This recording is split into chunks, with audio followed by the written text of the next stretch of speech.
for the wonderful speech, sir. Then, without wasting time, we move straight to the next discussion. This discussion is a special one, and that will be handled by an erudite personality in the house. We say a big thank you for our prof for taking out time to join this discussion, to join this webinar. It is my honor and privilege to introduce to the house our professor in the house, Professor Tajudeen Akanji. Professor Tajudeen Akanji is the Executive Director of Institute of Peace and Security Studies of the prestigious University of Ibadan, and he has been involved in developing several security strategies to solve, a number of national issues in Nigeria. And today, Professor Tajudeen will be, leading the discussion on bridging the security loopholes in Nigeria. Join me as I welcome our prof to this discussion. Thank you very much, Professor Tajudeen. You can go ahead, sir. Thank you so much for having me. Let me correct one very generous introduction which you did. The university does not have executive director. The university has a director. Our directors are not executive. And so it's not going to be, yes. I am the director of the Institute for Peace and Strategic Studies of the University of Ibadan. I was very happy to be invited to give a talk on this issue, which is bridging the security loops within the country. You are talking about addressing the issue of insecurity, the strategies that we think will be very adequate to be able to address it. I start by telling us what we mean by security. Security is a very broad term, and the feeling of being secure by everyone is taken as one of the psychological needs. And when we say need is what individuals must have. So security in its sense is talking about the freedom from danger, freedom from... I'm already on a meeting on Zoom. Please, somebody is... can I go ahead? Because I think you should mute your microphone. Okay. All right. So security is talking about freedom from danger and intimidation, apprehension, feeling and assurance of safety, peace of mind, absence of fear, certainty, assurance of the good life or welfare. Security has to do with what makes an individual to be able to live a full life. Security does not mean attack, physical attack or things. It's not limited to it. Security is a very broad sense. And that's why you have one of the very serious insecurity around us now is the COVID-19, which is a public health concern, and it's different from armed robbery and all those things. However, everyone is kept at home because of this issue of COVID-19. So that shows you that insecurity is not limited to what the police or the security agencies alone we have to curb. And one of the most important fundamental objectives of any government, the responsibility of every government, is the provision of security and welfare to the citizens.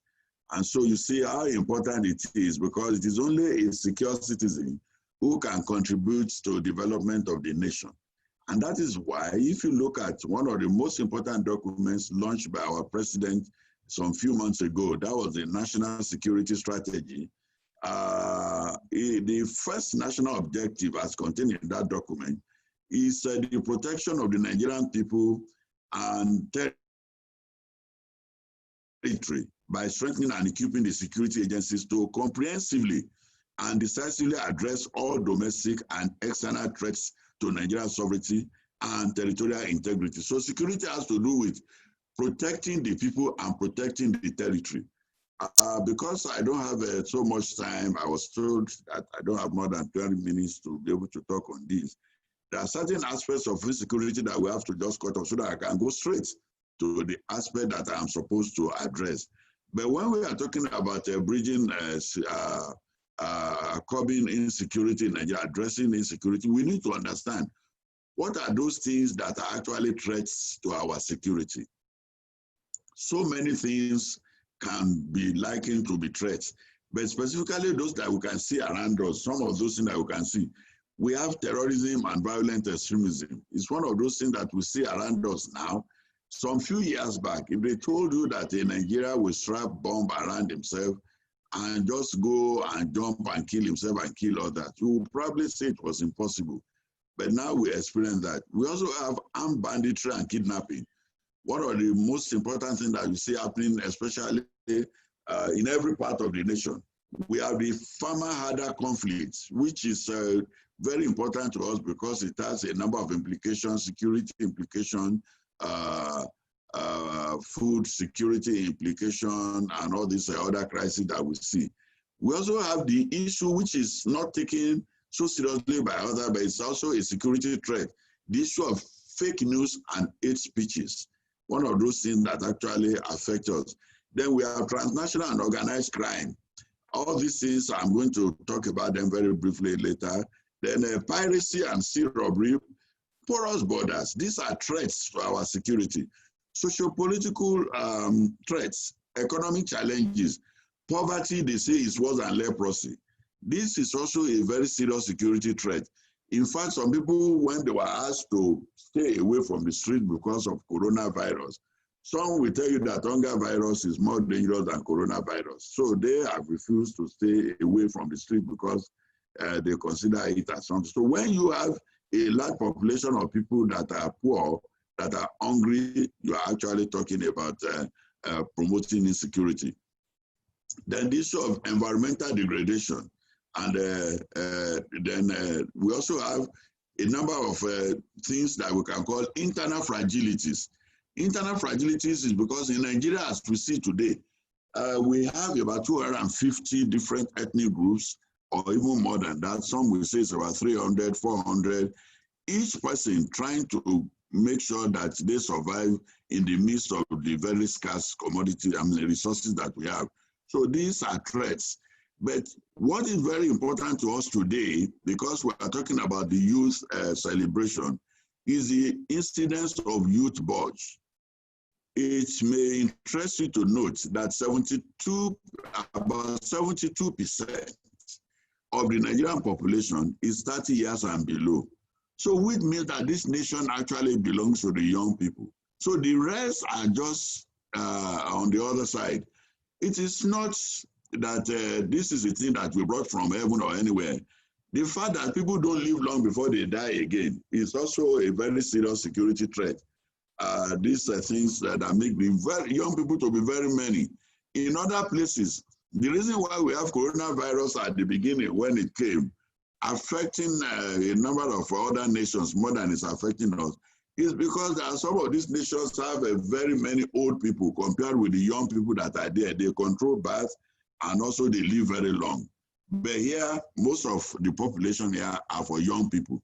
So it shows that the handling of the situation, the curbing of insecurity in this nation should be a primary responsibility of the young people because they are the ones that are most affected.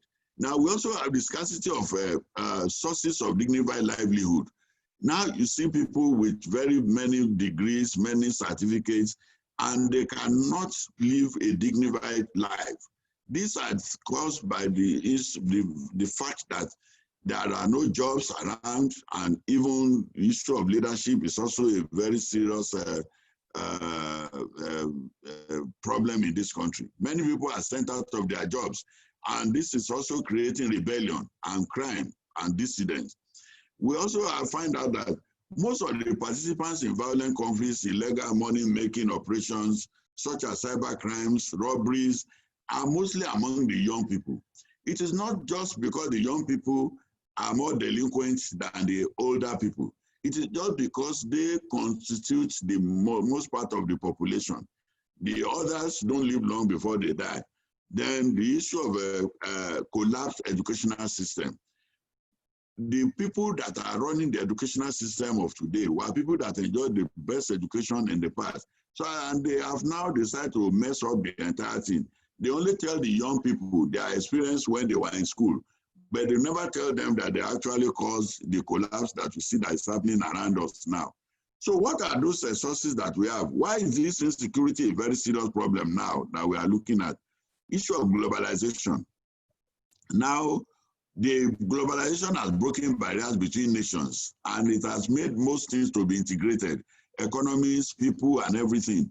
You don't have to travel abroad again now for you to learn what is happening overseas. Many people know and learn how to dismantle and reassemble an AK-47 without going anywhere. Most of these things are found on the internet. The advent of the ICT has also opened up a number of things. Look at the man that attacked the policewoman sometimes ago. If he did that some 10, 15 years ago, people would probably not have seen it. But he has got himself into trouble now because of the advent of ICT. The whole world will look at it. So even if the nation is not prepared to take action against him, that action will be taken now because of the situation we have. Then we also have people now getting more affiliated with their ethnic group than they are to the nation. And then the changing nature of conflicts that we have that is happening around us. So what is the problem that we now have to face? Why is it that we have a number of this problem? One of the most important mistakes that we make in this country is that we consider police to be the duty of the Nigerian police force alone. And we do not even know that what we have is a kind of an issue that is supposed to be attacked or confronted in a multidimensional way. And these are one of the problems that is causing our inability to handle the issue of insecurity that we have. So what we have in the country today is an integrated form of way in which people are expected to operate. But in practice, it is not actually happening like that.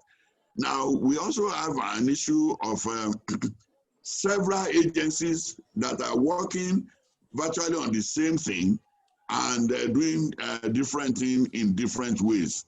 Sometimes they get results, sometimes they do not get results. The insecurity that we have around us today is so multidimensional that no particular agency as we have can address it. But we should have a situation where virtually all agencies are called to task to be able to do it.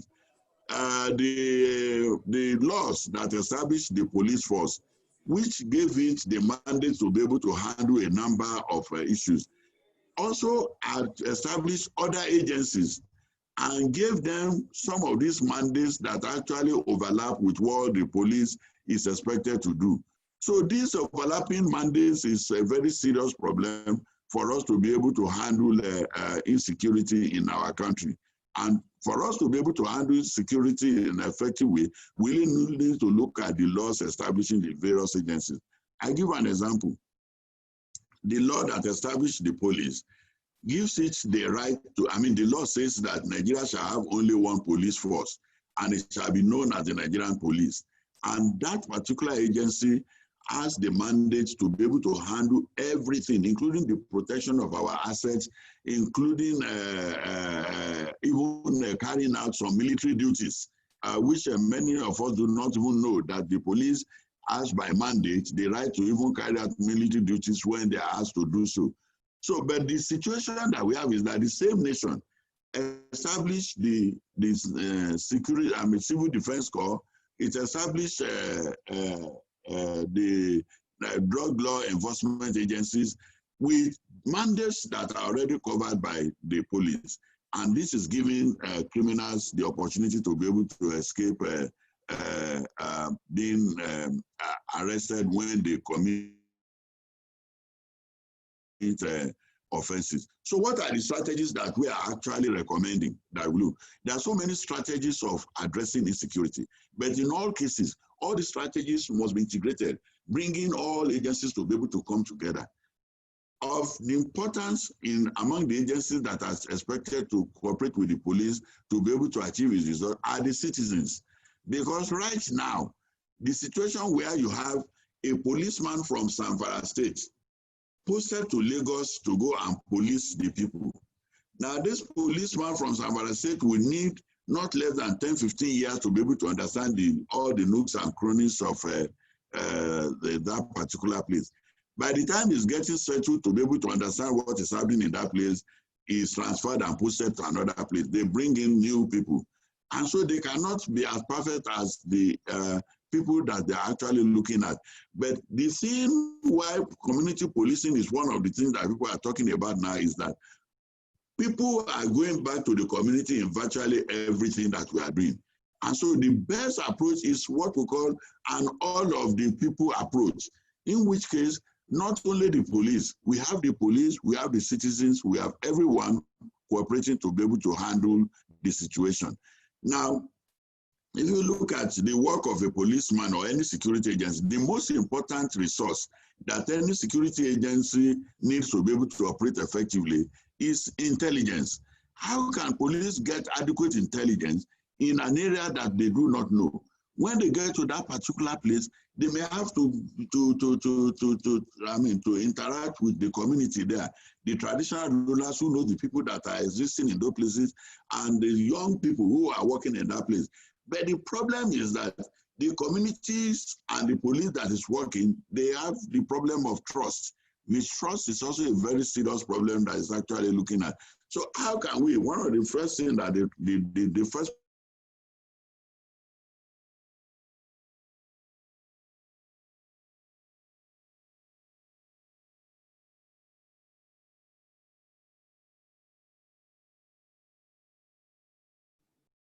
Hello, Prof. Oh, I think Prof is having a network issue there and is seriously discussing something on how to actually address the issue of security in Nigeria. We thank Prof for that. While awaiting the Prof network to be back, so we want to use this medium to appreciate the Commissioner of Police Lagos. He has actually sent his message. Yeah, he has actually sent his message, and I will now invite the representative of the CP Lagos to kindly come up with his goodwill message.